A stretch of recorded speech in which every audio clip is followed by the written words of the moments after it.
If you use a Firestick or a Fire TV device, Amazon have made a change that you're definitely going to want to know about. I'm going to take a really quick look now, right? So that being said, don't forget to hit that subscribe button, and let's crack on.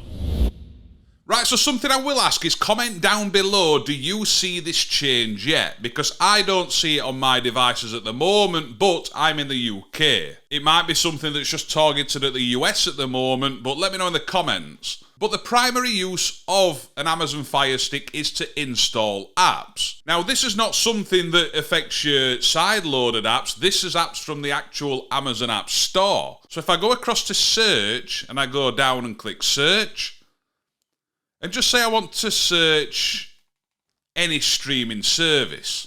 So I'm going to click on Apple TV for just the sake of this video. And when I click it, you're going to see at the moment it just says, download it, you own it. But like I say, I've not seen these changes at the moment. But yesterday I was just scrolling through Twitter and I saw a post from AFTV News and it says, careful, downloading some Fire TV apps will now automatically subscribe you to the service by default. Now this is something we don't like to see and it's very sneaky from Amazon, as AFTV News says in his post here. But if we take a quick look at this image, you can see they search for Paramount Plus, but it says subscribe and download the app. And it's actually got a shopping cart next to it, meaning it's going to cost you money. Now, the bad thing with this is, a lot of people know when you're installing an app, you just search it, click it, and you think you're downloading it. So this could catch a lot of people out. So now, if you don't want to subscribe to a service, you have to go across. You can see it says subscription options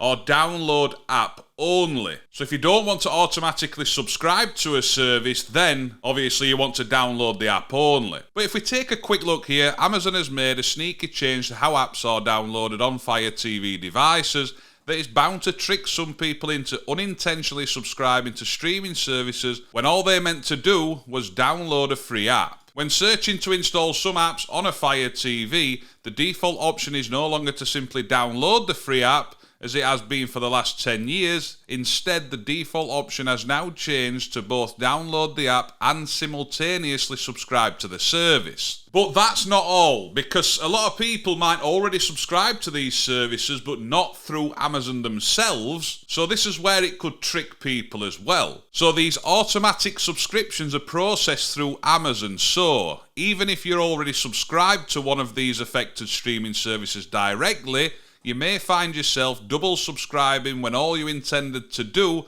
was download the free app and log in with an existing subscription. And it tells you the option to download the app only, like it has been for default, is the third option across. So that is something that is very sneaky. If you already subscribe to a service, but you don't subscribe to it through an Amazon device, it might subscribe you again to it, which that's just bizarre, isn't it? And then it does go on to say about if you've installed the app previously, it usually shows a cloud with an arrow down saying you already own it and download it. So it won't show the shopping cart to show that you're actually buying anything. So that's something to look out for as well.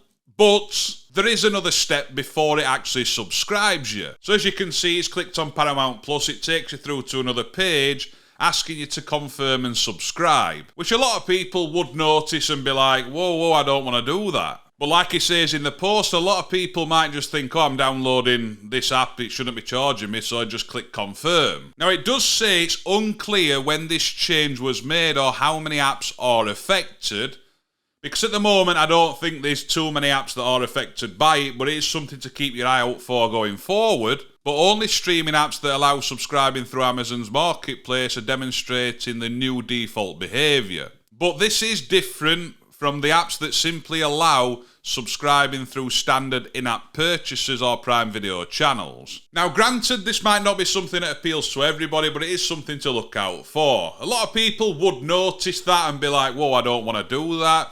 But it's like I've got kids as well. If we subscribe to a streaming service and they want to get it on their device, they'd just keep clicking through and then we'd end up with another subscription. And I don't want to have to mess about with parental controls and stuff like that. So yeah, don't forget, comment down below, is this something that you see? Sometimes it did say as well, if you search an app on the App Store, you might have to wait a few seconds for it to come up with the new layout or the new default options. But yeah, very sneaky and very shady from Amazon. Right, so that being said, I hope you enjoy the rest of your day. Don't forget to hit that subscribe button down below, and I'll see you soon. Ta-da!